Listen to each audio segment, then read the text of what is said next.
Bismillahirrahmanirrahim. Alhamdulillahi rabbil alamin.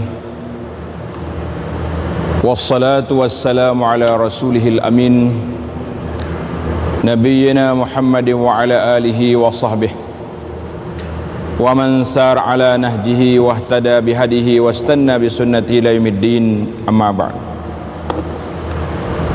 Yang dihormati Al-Fadil Tuan Imam merangkap pengacara majlis,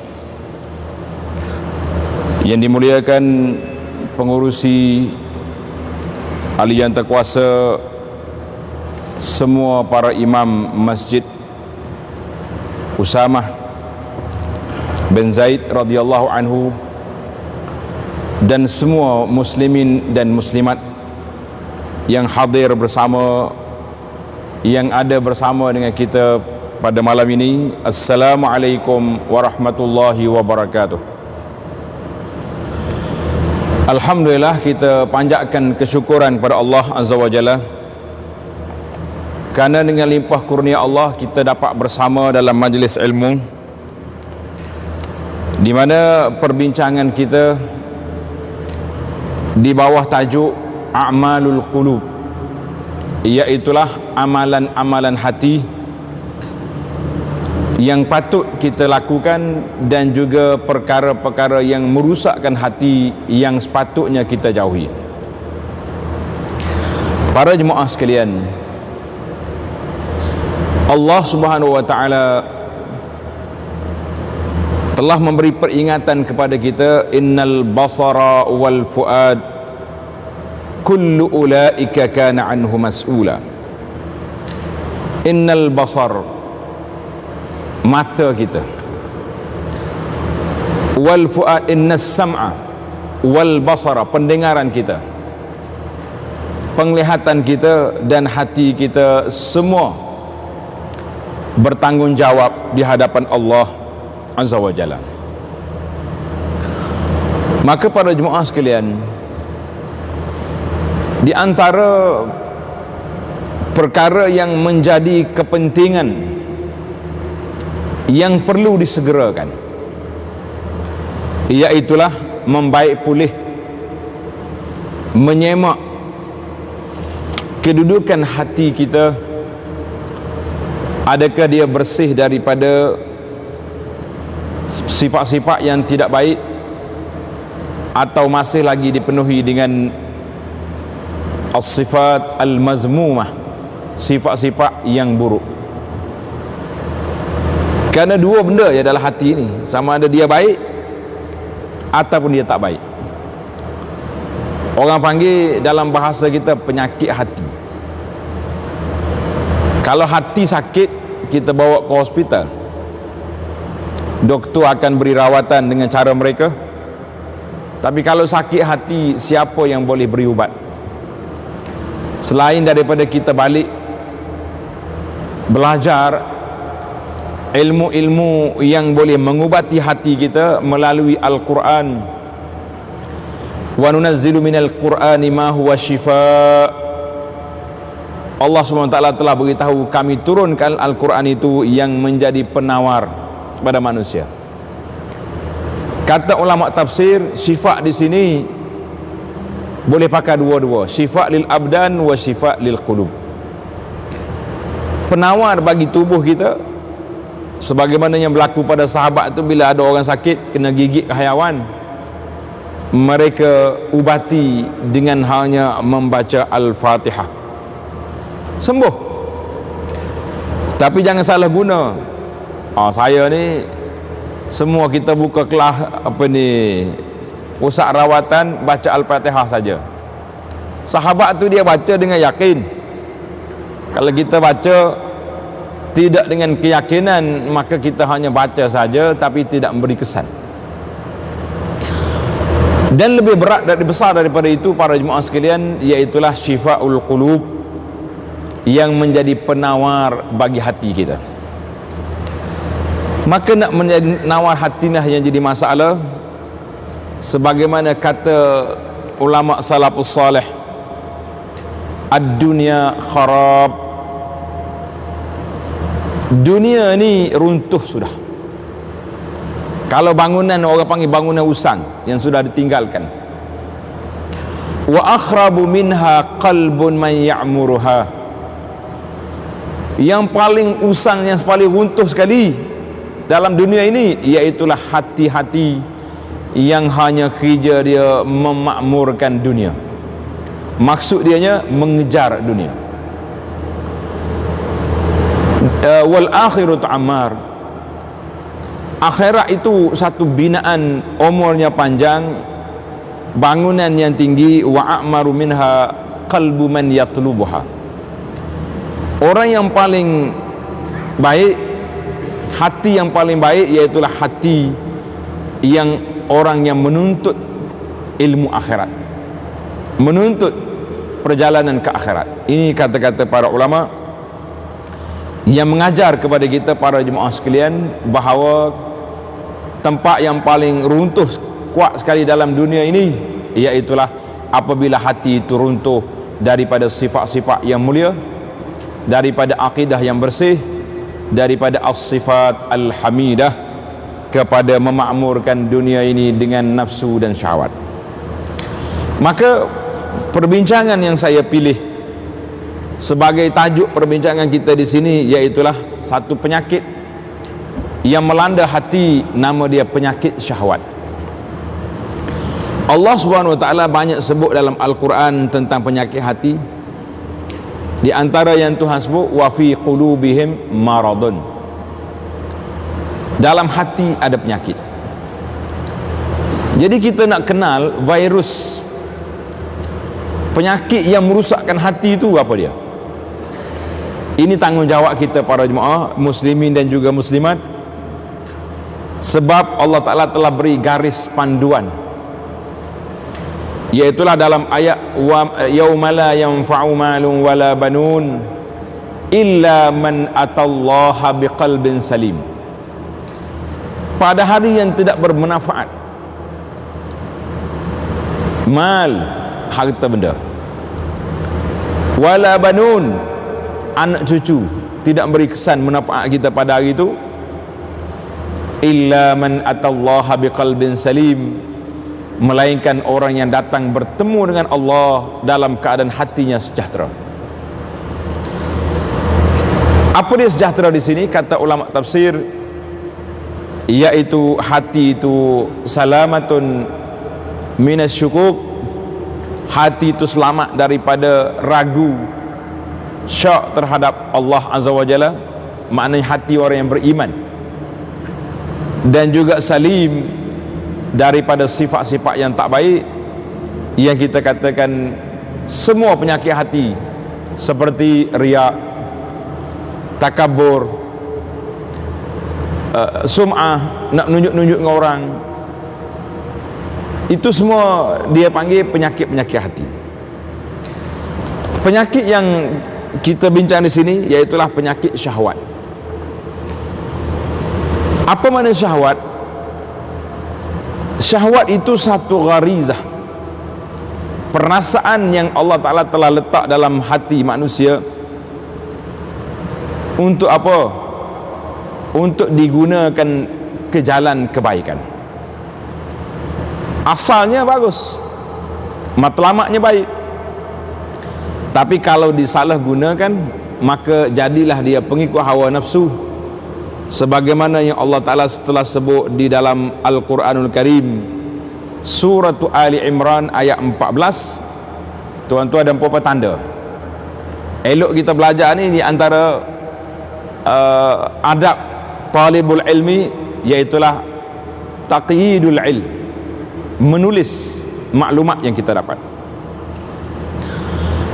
Allah SWT sebut dalam surah Ali Imran ayat 14, a'udzubillahi minasyaitanir rajim, zuyyina lin-nasi hubbus syahawati minan nisa'i wal banina wal qanatiril muqantarah والقناطير المقنطرة من الذهب والفضة والخيل المسومة والأنعام والحرث ذلك متاع الحياة الدنيا wallahu indahu husnul ma'ab. Allah kata zuyyina linnasi hubbus syahwat. Manusia ini telah dilengkapkan perasaan dia suka kepada syahwat, kegembiraan. Benda-benda yang dipersetujui oleh nafsu suka. Bermula daripada mana? An-nisa, suka kepada perempuan. Anak-anak al-banin, al-qanatir al-muqantara, iaitulah dari penazzabil fiddah, suka mengumpul harta. Wal khailil musawwamah, kuda yang baik, iaitulah kenderaan, kereta kita, motor kita. Wal an'am, hayawan-hayawan, wal harth, dan juga tanaman. Allah Ta'ala lengkap. Disebut di sini cukup. Daripada isteri, anak-anak, harta benda, kenderaan. Cuma dia tak sebut di sini rumah, tak sebut. Disebut dalam hadis lain, Nabi kata wal maskan, rumah kita nak juga. Ini semua perkara-perkara yang disebut di sini bukan bermakna tak baik, tetapi bila jadi tak baik apabila syahwat itu dituruti, apabila syahwat itu diikuti, ataupun dia dipatuhi sehingga menyebabkan kita terjebak dengan perkara yang tidak baik. Muslimin dan muslimat, para jemaah sekalian, berapa sebab dia menyebabkan manusia ini terperangkap dengan syahwat? Apa sebab? Tanda. Yang pertama, dha'ful iman, lemahnya iman. Bila iman kita lemah, maka kita akan terperangkap. Yang kedua, ar-rafqah as-sayyi'ah, kawan-kawan yang tak baik. Kawan yang tak baik menyebabkan kita duduk dengan dia, kerja dia disebut hal dunia ya, keseronokan. Dia pergi sana sini, dia beli benda tu benda ni. Akhir sekali kita berkata, apa kurangnya saya? Kalau dia ada angkat semangat, apa saya kurang? Oh sudah, kita pun lompat sama. Yang ketiga, itlaqun nazar, melepas, bebas menilik apa saja. Tilik kepada benda-benda yang haram, tengok kepada wanita yang bukan mahram, tengok kepada harta-harta orang yang banyak. Masya Allah, comel kereta dia, rumah dia cantik. Jadi kita orang tu nak belakang. Yang keempat, al-faragh al-qatil, iaitu waktu lapang. Kita tidak isi dia dengan benda-benda yang baik, tak baik, yang baik maaf. Bila kita tak isi dengan benda baik, sebagaimana kata di para ulama, nafsuka, nafsu kamu ni kalau kamu tak isi dia dengan benda baik, syagalatka bil batil, dia akan sibukkan kamu dengan benda tak baik. Tengok, ada kata ni, sebuah kata-kata ini kepada Imam Syafi'i ataupun ulama salaf yang lain. Nafsu kalau kita tak sibukkan dia dengan benda baik, dia akan sibukkan kita dengan benda tak baik. Ni alhamdulillah para jemaah sekalian, daripada semak 2 hari lepas lagi dah rancang dah, ataupun setiap hari kita ada buat rancangan. Pagi solat subuh di masjid, malam ada kuliah pergi, hari cuti waktu. Jadi dalam kepala kita tu sudah diset jadual kita begini: masjid, kuliah, pergi ziarah orang sakit, bantu orang miskin, lain daripada kerja pejabat kita. Dia tak pergi lain. Tapi kalau rasa kosong, tak ada kerja, minggu ni free, paling tidak pun dia pergi melawat sana sini, pergi pasarnya, tak ada benda nak beli pun. Itu dia panggil farag. Yang kelima, at-tasahul fil haram, bermudah-mudah memandang remeh kepada benda-benda yang haram. Dosa kecil tu, dosa kecil. Orang kata riba tu, saham awak beli tu, khilaf. Ada juga ustaz kata boleh. Patutnya para jemaah sekalian, bila ada bantahan satu-satu benda kata tak boleh, patut kita berhenti. Itu warak nama dia. Ni duk rempuh lagi, ada orang kata boleh, ada orang kata boleh. Bertanya siapa dia kata tu. Kadang-kadang kita tengok, Orang ni tak mengaji pun dalam bidang muamalat, macam mana dia ada authority untuk nak meluluskan? Tapi tasahul. Tadi dalam khutbah apa ini disebut? Dikata sebab apa manusia ni langgar peraturan Allah Azza wa Jalla? Jawab dia, sebab yang pertama kejahilan, tak tahu sungguh, orang akan langgar. Sebab yang kedua sombong, tak mau terima nasihat. Orang bagi nasihat tak mau. Sebab yang tiga degil. Ini masalah kita. Degil, tahu benda haram tapi nak langgar juga, tahu benda tak baik nak buat juga. Maka kita kata orang jahil yang betul-betul tak tahu, nak banding dengan orang degil, mana lebih berat dosa dia? Degil lebih berat sebab dia tahu benda salah tapi buat juga. Saya bagi contoh, kata tuan-tuan, di antara tanda kedegilan kita tengok benda yang mungkar, kita biarkan. Isteri, anak-anak tak tutup aurat, keluar daripada rumah, tak apa. Orang zaman sekarang, mana ada mazhab zaman sekarang? Kalau benda tu haram zaman Nabi, zaman sahabat, zaman siapa-siapa dulu, sampai bila pun haram lah. Tak usah duduk menyalahkan zaman. Kata Alif Syair, na'ibu ala zaman wal aibu fina. Kita duduk menyalahkan zaman. Tengok anak-anak tak solat, kenapa budak-budak sekarang tak solat? Budak zaman sekarang tak solat. Kita duduk marah ke zaman, wal aibu fina, yang aibnya kita, sebab tidak mendidik mereka secara baik, tidak memberi tarbiyah mereka secukupnya, dan tidak memberi pengetahuan agama yang baik. Yang keenam, al-qurbu min musiratis syahwah. Banyak duduk dengan bercampur dengan perkara-perkara yang menaikkan syahwat. Hari ni banyak sangat tuan-tuan, kalau kita nak tengok, sangat menakutkan. Iaitulah benda-benda yang menyebabkan orang terikut nafsu terlalu banyak. Tengok iklan-iklan saja pun kita tengok, kadang-kadang duk fikir iklan ni nak jual barang ke nak jual orang. Saya lah tanyanya. Kau tak fikir macam tu tuan-tuan? Pakai tengok ya, oh comel iklan ni. Lepas tengok pula. Nak jual sabun, nak jual kerusi, tapi bila letak gambar punya orang perempuan yang besar-besar, nak jual handphone contohnya, baik besar dia punya iklan tu kat lebuh raya tu kan, berapa harga iklan saja. Kita duduk fikir dia ni nak jual orang ke nak jual barang. Ini semua musir yang boleh menggerakkan perasaan orang kepada benda-benda yang tidak baik. Maka kita sudah tahu itu, iaitulah 6 perkara yang boleh menyebabkan manusia ini terjebak dengan syahwat, keinginan nafsu. Dan benda itu berlaku, kita pergi kepada kaifa tata'amul ma'as syahwat. Bagaimana kita nak berinteraksi dengan syahwat? Bagaimana? Tuan-tuan baca dalam kitab tasawuf. Saya banyak baca kitab-kitab tasawuf ni sebab nak menyelesaikan masalah hati. Di antaranya kitab penawar bagi hati. Itu mudah sekali. Kitab yang paling simple sekali tuan-tuan, beli kitab penawar bagi hati. Di masjid kita ni ada kuliah kitab ni. Ada. Alhamdulillah saya usaha mudahkan kitab tu.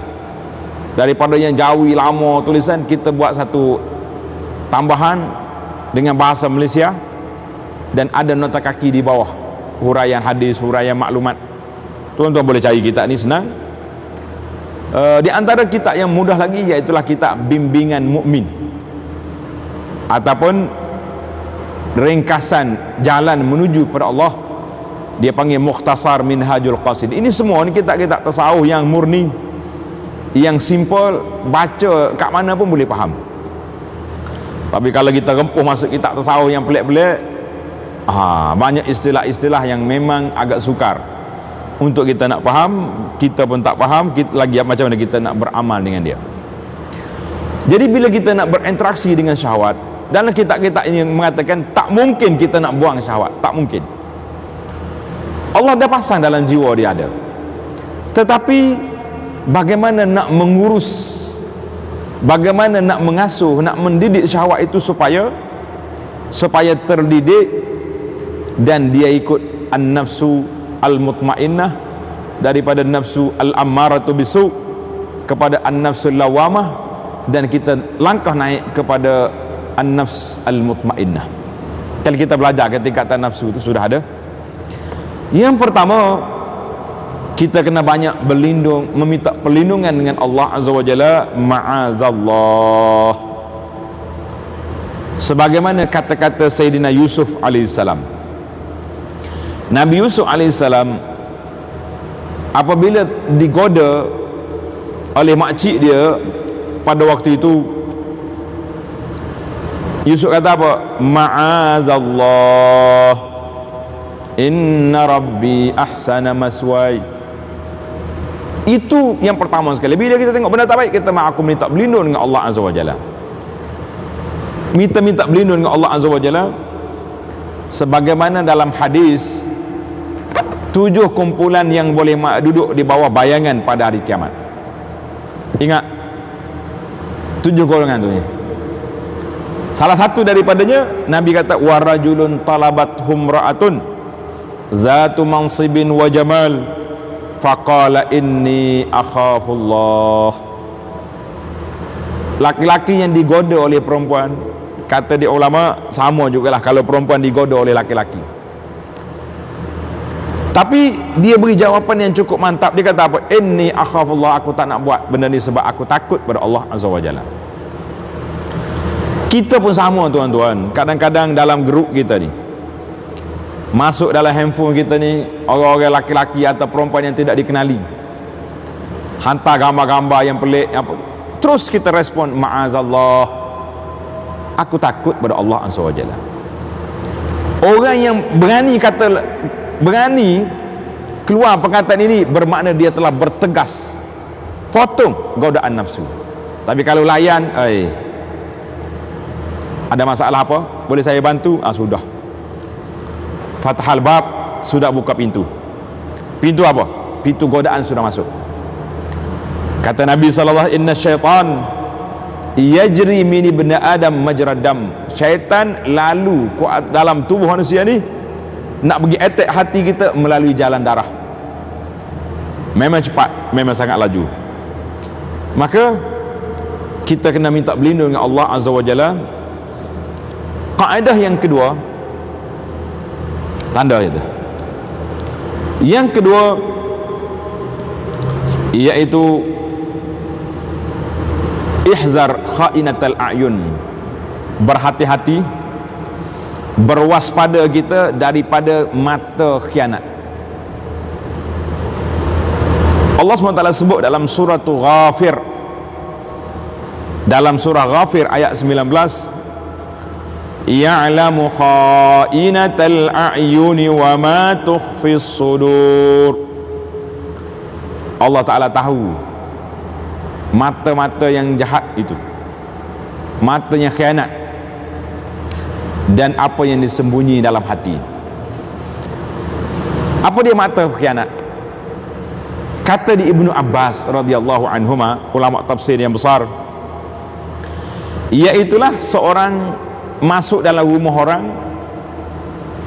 duk perhati tengok kepada anak isteri orang, tengok perhati orang itu, perhati orang ni, orang perempuan lalu depan dia ataupun duduk tepi jalan, sambil-sambil bawa kereta tengok orang. Ini bahasa dulu. Bahasa sekarang ni tak payah pergi, tak payah duduk tunggu jalan lah, pergi kat pasar semua terbuka belakang dah. Jadi orang yang begini, bagaimana kita nak buat? Kita kena kekang dia. Mata, kenapa mu tengok benda yang haram? Allah SWT perhati kepada kamu. Dalam ayat yang saya baca awal tadi, Al-Suratul Isra ayat 36, inna sam'a wal basara wal fuad kullu ulaika kana anhu mas'ula. Semua anggota-anggota ini, telinga, mata, hati, bertanggungjawab, ditanya di hadapan Allah Azza wa Jalla.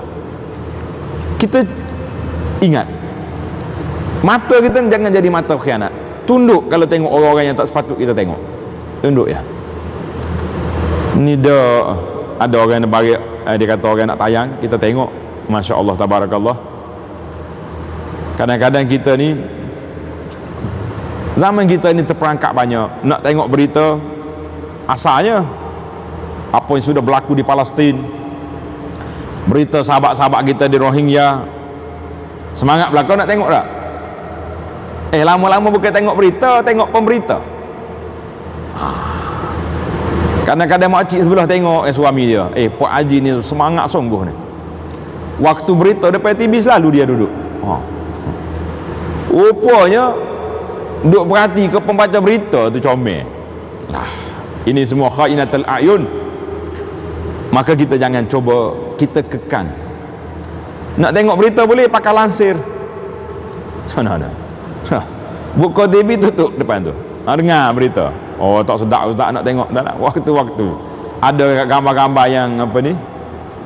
Tunjuk kena bom sana sini, kita tengok sekejap. La haula wala quwata illa billah. Sukar. Nabi SAW sebut dalam hadis yang sahih, tuan-tuan, Inna Allah kataba ala bani Adam hazzahu minaz zina. Nas'alullah salamata wal afiyah. Allah SWT telah tulis di atas anak Adam ini ada bahagiannya yang berlaku perzinaan. Adraka zalika la mahalata, mereka akan dapati kena dengan bala ini, tak boleh lari. Fazinal ain an-nazar, zina mata tengok benda haram, zina lisan lidah an-nutq cakap benda tak baik. Wan nafsu tamanna wa tashtahi, nafsunya bila tengok mula cita-cita mari perangan. Macam-macam bunyi. Wal farju yusaddiqu zalika kullahu aw yukadzibuh, faraj membenarkan apa yang telah diangan-angan oleh nafsu ataupun mendesainya. Ini dalam Bukhari dan Muslim. Artinya para jemaah, perkara ini yang sangat bahaya.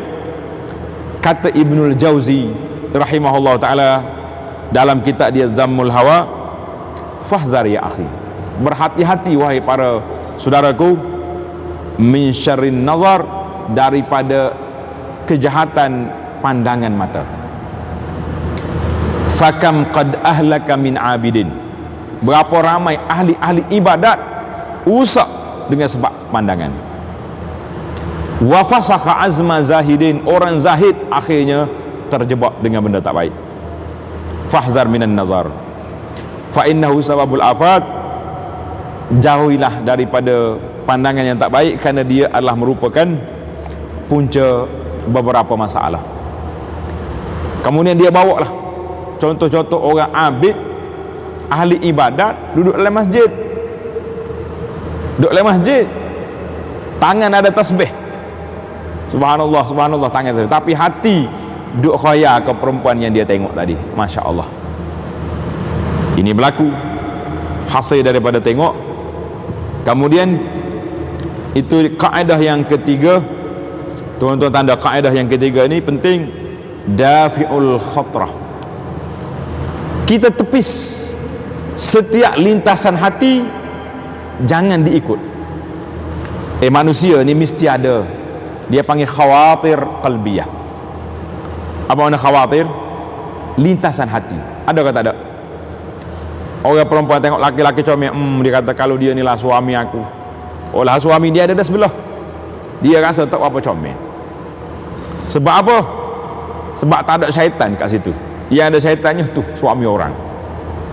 Sama juga dengan laki-laki tengok bini orang comel. Tuan-tuan dan puan-puan, setakat yang saya perhati di alam dunia nyata hari ni, baru ni ada satu kes dalam surat khabar, sudah keluar satu kajian, iaitu punca perceraian suami isteri, runtuh rumah tangga hasil daripada reunion, jumpa balik alumni, kawan-kawan lama sekolah rendah dulu, sekolah menengah dulu, setelah berpuluh tahun dah berpisah, kawan ni masuk universiti, kawan ni pergi kerja sana sini, jumpa balik dalam satu majlis perjumpaan bekas-bekas pelajar akhir sekali, mengorak balik, bercerai suami isteri. Ini semua lintasan mari pada perasaan hati. Maka kalau ada perasaan, para ulama kata apa kita nak buat? Tepis. A'udzubillahi minasyaitanirrajim. Balik semula kepada ma'azallah tadi. Kawan lama saya tu comel lagi rupanya. Nah, kebetulan bini hok dia ada sekarang ni, isteri dia ni tak apa lawa. Sebab tidak dihiasi oleh syaitan. Dia duk mikir, kalau balik semula kau asal macam mana? Allah. Banyak godaan-godaan. Sama juga dengan benda-benda yang kita dak. Dengan perasaan kita, kadang-kadang dia mari was-was. Tadi satu kes yang saya jumpa, belum ni jumpa dah, lepas maya Jumaat tadi ada orang mari jumpa. Dia kata dia ni menghadapi masalah besar. Mak dia ni sudah tua, umur banyak puluh dah, tua dah, anak pun besar. Dia was-was balik. Dia kahwin dengan suami dia dulu, sah ke tak sah nikah? Tengok, ini dipanggil was-was di saat akhir. Khawatir. Dia duk mikir dalam kepala dia, aku nikah dulu sah ke tak sah? Lepas tu ni orang anak 7 orang ni anak zina ke anak? Sudah. Panjang kita motivasi para jemaah sekalian. Saya sebut di sini, dibimbangi kita ni kadang-kadang jumpa dengan isu was-was di hujung usia berlaku. Ada seorang nenek ni was-was sangat. Dia paksa suami dia cerai dia, angkat nikah semula. Sebab dia kata nikah hak dulu macam tak sah. Cucu berpuluh dah tuan-tuan. Jadi lagi lagu ni. Ini semua hasil daripada khawatir. Kadang-kadang syaitan ni mari duk bisik dalam telinga, awak ni. Itu dalam bab keburukan, dalam bab buat kerja baik, dia mari juga. Pukul berapa dah ni? Tak pukul 5.30 lagi subuh. Ada orang lain masuk subuh masa ni? Tak ada. Agak-agak siapa paling baik dalam ahli qaryah ni, dalam AJK masjid ni? Saya. Tengok. Dia cocok dalam bab riya. La haula wala quwata illa billah. Kata di para ulama, bila mari je khawatir ini, potong terus. Bila nak mari perasaan, aku yang paling baik ni dalam kalangan ahli-ahli masjid, apa kita nak buat? Ma'azallah, a'udzubillahi minasyaitanirrajim. Ludah lalu. Jangan. Ini semua kerja-kerja syaitan masuk melalui syahwat, nak menjelaskan masalah yang berlaku. Pernah sahabat datang jumpa Nabi sallallahu alaihi wasallam. Ja'a nasun min ashabin Nabi.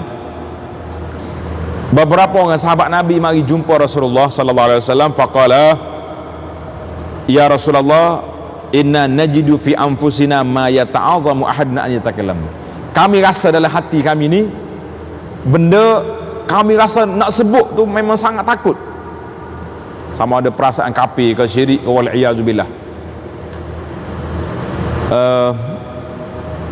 Baru kes ni akhir tahun lepas 2017, ada seorang telefon saya.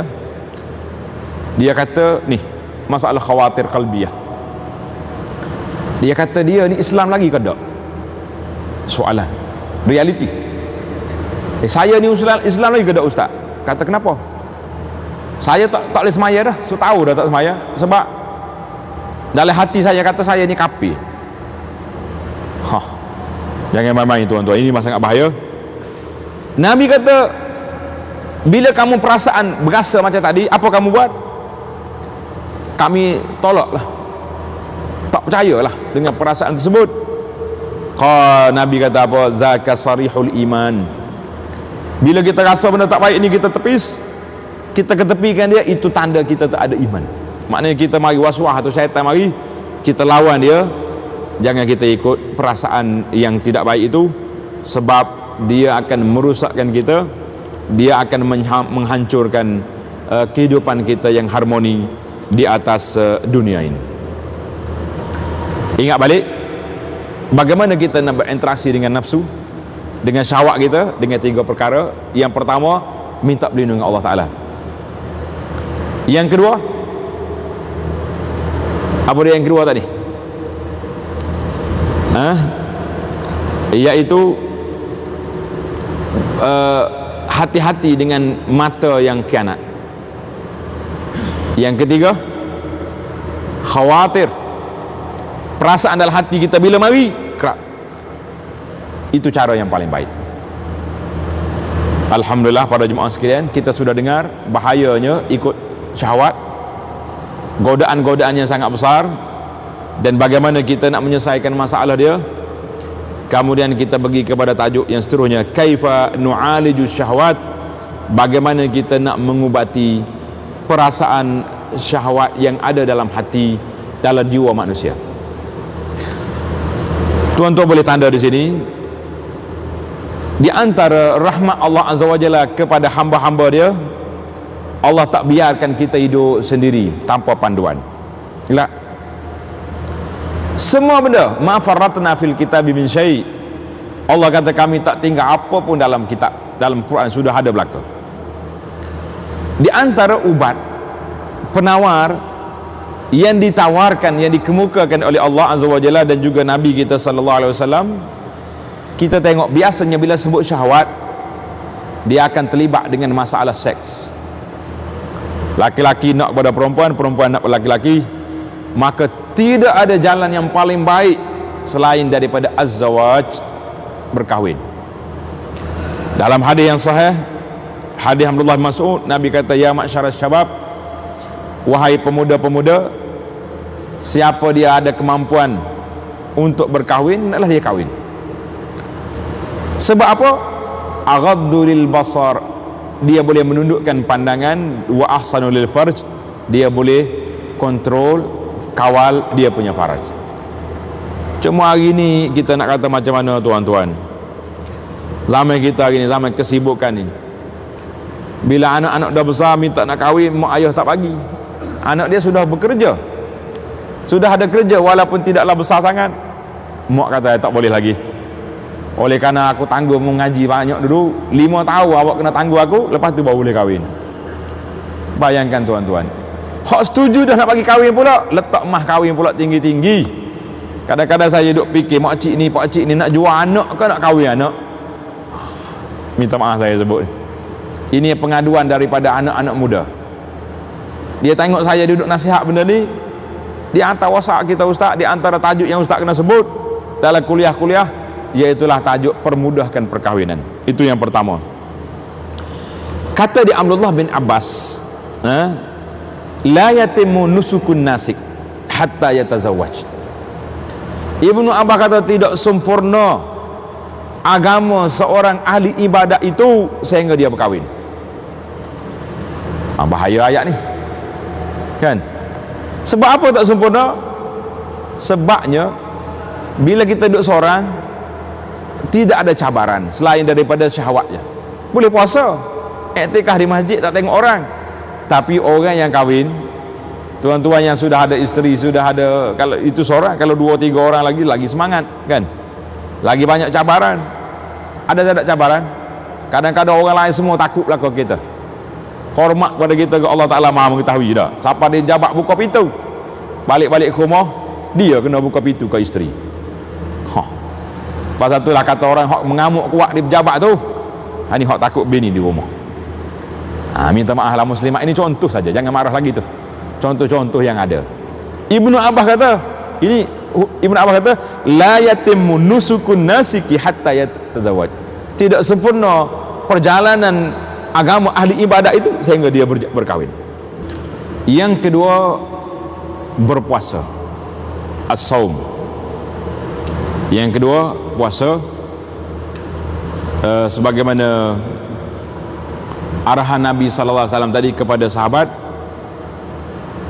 siapa dia mampu berkahwin, kahwin.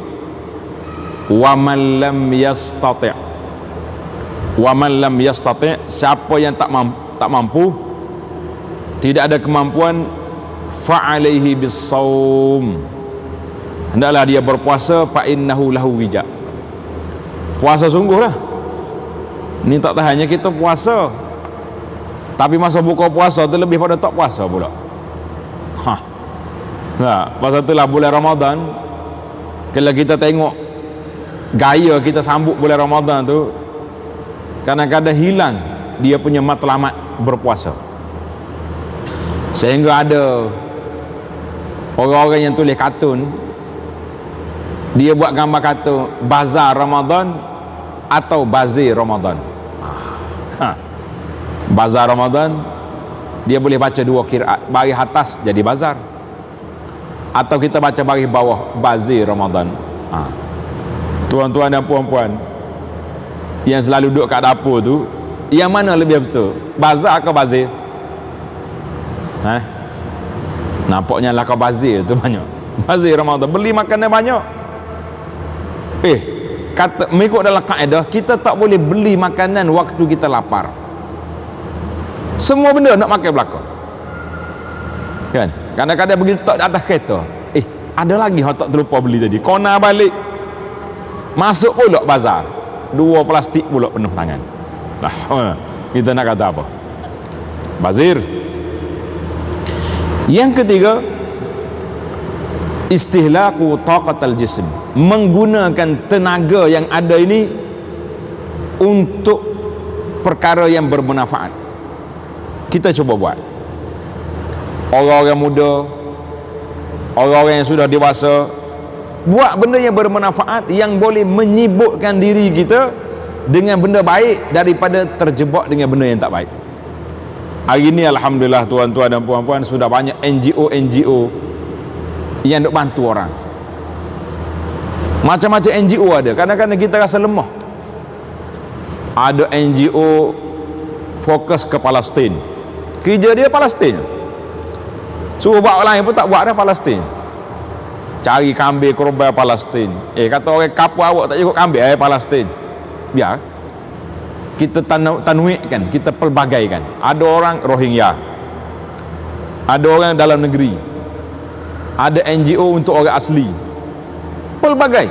Artinya paling tak banyak NGO pun kita masuk NGO masjid. Sibuk kita dengan masjid, Masya Allah, Tabarakallah. Orang yang jadi volunteer masjid ni, hati dia terikat dengan masjid ke tidak? Semua kerja buat kita duduk ingat ke masjid.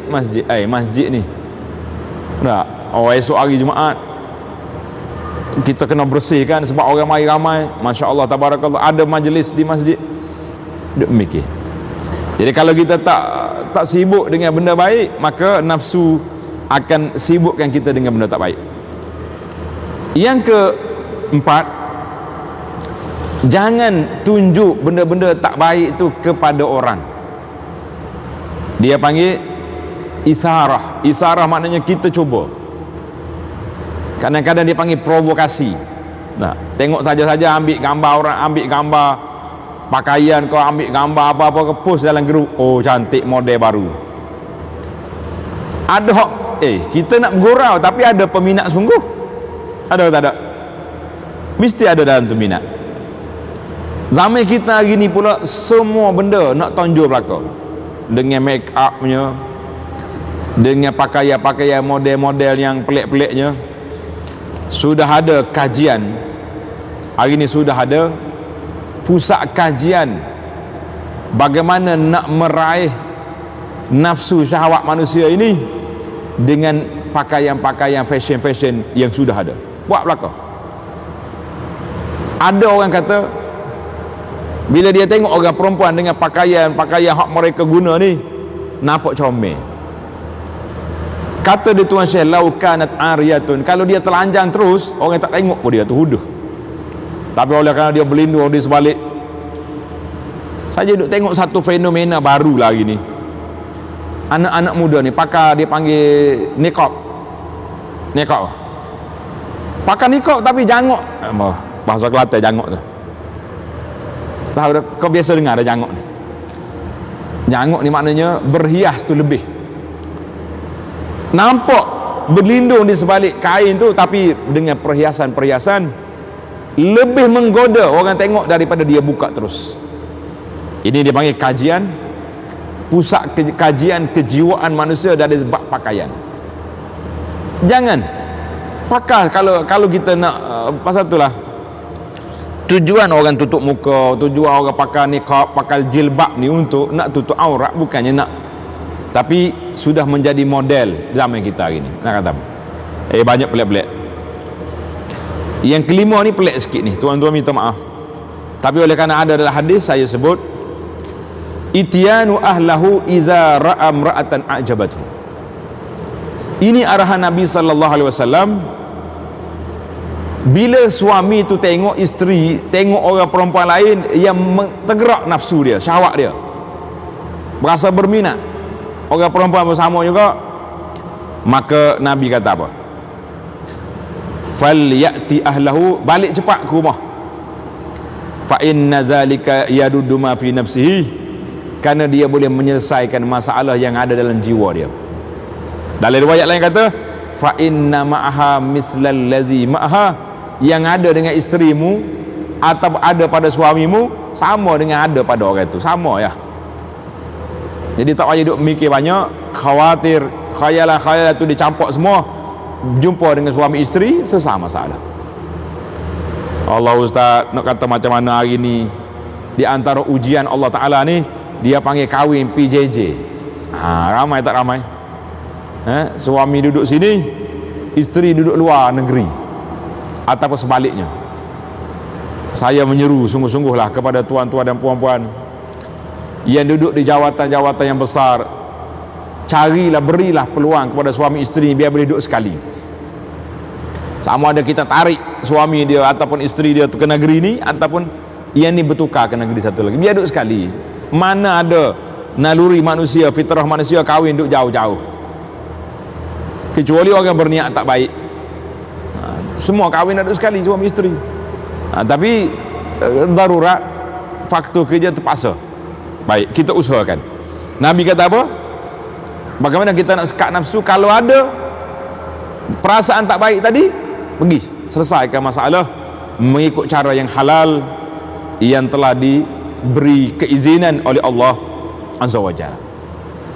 Menarik hadis Nabi kata, sama ya yang ada dengan orang isteri orang tu dengan isteri awak sama, balik lah, tak usah duduk mikir panjang. Allahu Akbar. Yang keenam, iaitulah kita kawal gaya hidup wanita di zaman sekarang ini supaya tidak terlalu bebas bergerak sana sini. Ni ada orang maklumkan, dia kata, iyalah sekarang ini orang bekerja kan, isteri bekerja, suami bekerja, masing-masing pergi berjabat lah. Tapi waktu makan tengah hari, kenapa keluar berdua-dua dengan isteri orang pergi makan sekali, pergi sana sini lah. Kita kata tidak ada hak, sebab itu semua boleh mengundang syahwat yang menyebabkan la yuhmadu uqbah, boleh terjebak dengan benda yang tidak baik daripada perbuatan yang tersebut. Yang ketujuh, al-iksaru minal ibadatil badani al-manziliyah, adalah kita perbanyakkan ibadat-ibadat khusus untuk kita. Ibadat khusus. Saya bila sebut bab ibadat khusus ni para jemaah, saya teringat kepada nasihat Imam Asy-Syafi'i. Tuan-tuan dan puan-puan tulis, nasihat ni sangat berguna, khususnya di zaman kita hari ni. Imam Syafi'i kata apa?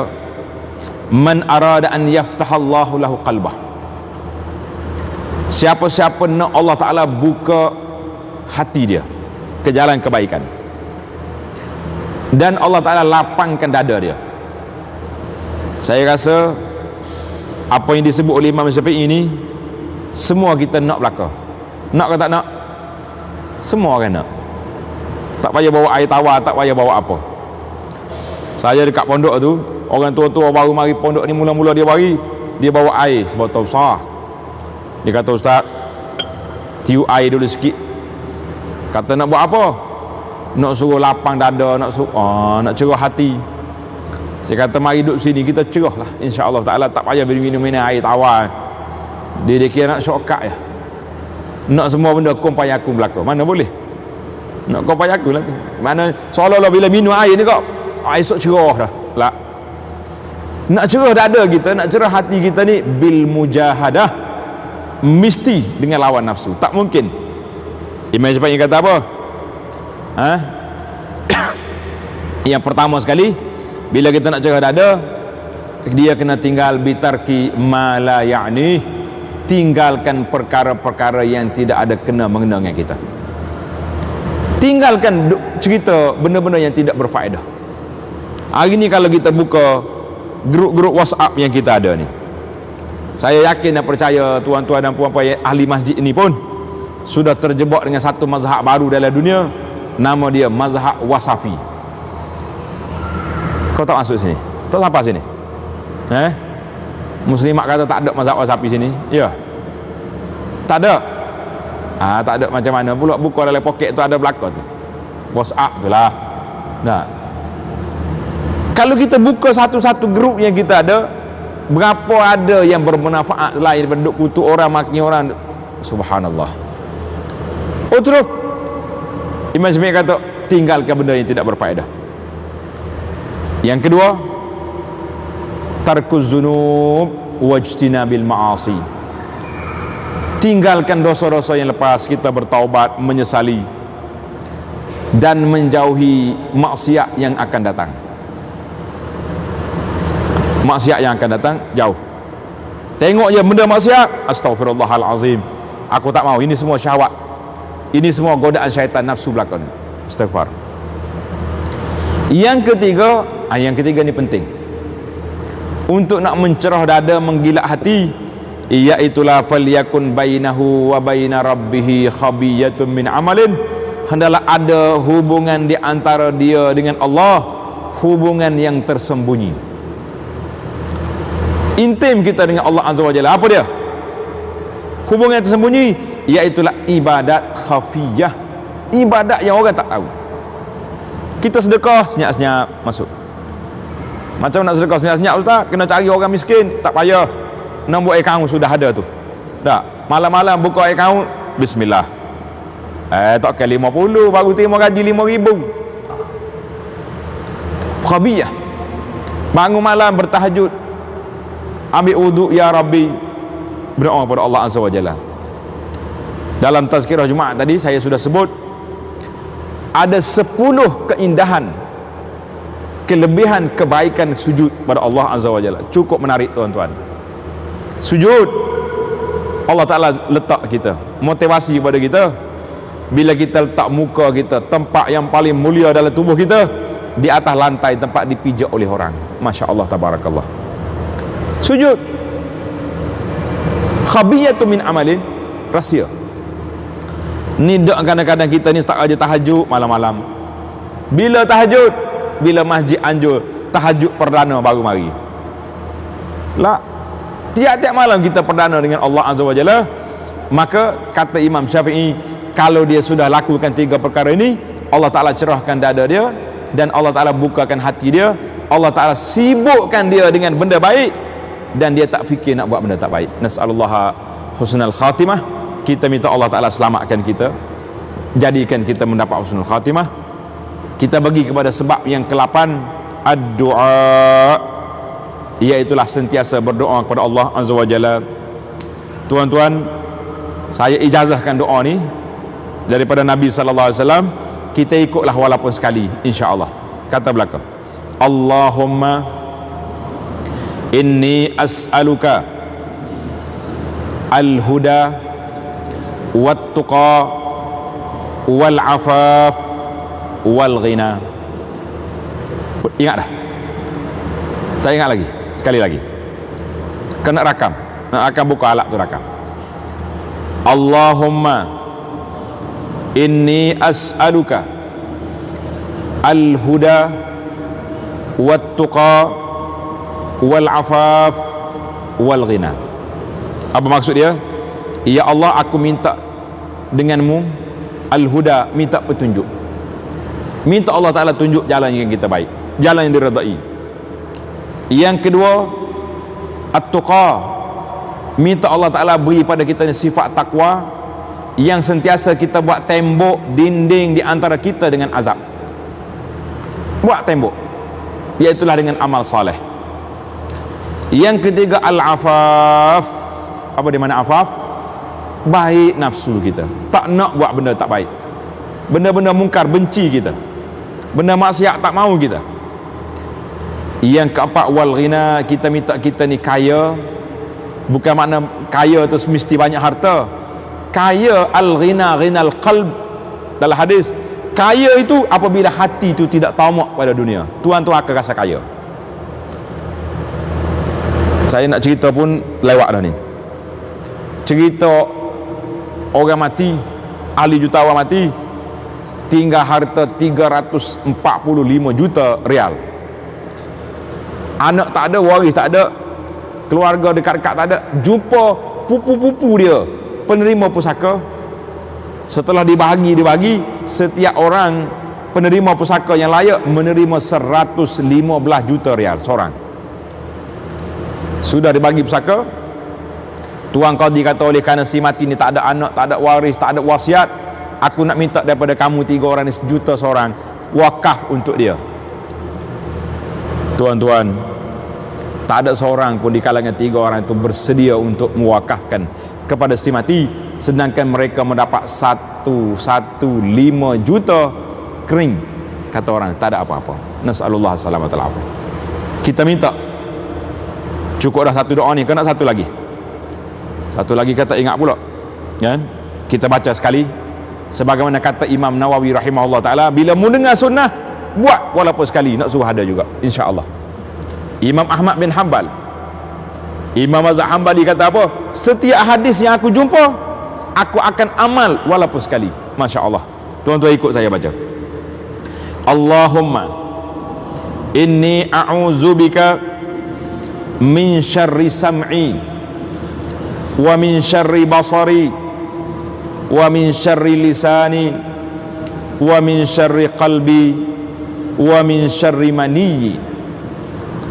Ya Allah, aku minta perlindunganmu daripada kejahatan telinga aku ni. Duk dengar benda tak baik. Mudah sangat dengar orang cerita, orang mari meracuni apa-apa, percaya selalu. Tak. Wa min syarri basari, daripada kejahatan mata aku duk tengok benda-benda yang tak baik. Wa min syarri lisani, daripada kejahatan lidah aku duk cakap bohong, buat tuduhan orang, tuduhan kepada orang. Wa min syarri qalbi, daripada kejahatan hati aku duk mikir benda-benda yang tak baik, sifat riak, takabur, sifat yang tak baik. Wa min syarri maniyyi, dan aku minta berlindungmu daripada kejahatan mani. Kejahatan mani itu, nas'alullah salamah, maksudnya syahwat, pergi letak di tempat yang tidak halal. Hadis ini diriwayat oleh Abu Daud dan lain-lain. Hadis yang pertama tadi, at-tuqa wal ghina, itu diriwayat oleh Imam Muslim. Ingat ada tu tak? InsyaAllah ta'ala. Yang ke-9, yang terakhir para jemaah sekalian, at-ta'ammul. Sentiasalah kita perhati kepada bahayanya mengikut hawa nafsu. Kata seorang ulama Yahya bin Mu'az, man ardal jawariha fin lazzat, siapa dia ikut anggota dia suka nak seronok-seronok, faqad gharasa li nafsi syajaratan nadamah, dia telah menanam dalam hati dia penyesalan yang panjang. Rubah syahwatin, mungkin sekali dia ikut syahwat nafsu sekali, tapi dia akan membawa penyesalan yang berpanjangan. Nas'alullah salamata wal afiyah. Ada seorang ni cerita benar, dia pergi rumah hurut nak mengurut. Rupanya rumah hurut tu tak ada laki-laki, perempuan semua. Habis terjebak semua benda sampai mereka zina. Dia kata, ustaz, saya ni seorang yang jaga solat, saya jaga akhlak, saya tak pernah buat benda-benda tak baik. Kenapa Allah uji saya dengan benda ni? Subhanallah, sampai mereka nak bunuh diri. Menyesal, waswah yang berpanjangan, hasil daripada sekali dia ikut syahwat. Nasallallahu salamata wal afiyah. Kita minta Allah Ta'ala selamatkan kita daripada terjebak dengan syahwat dan hawa nafsu. Para jemaah sekalian, itu di antara perbincangan kita tentang penyakit yang ada dalam jiwa kita ni. Wa sallallahu ala nabiyyina Muhammad wa ala alihi wa sahbihi ajma'in, walhamdulillahi rabbil alamin.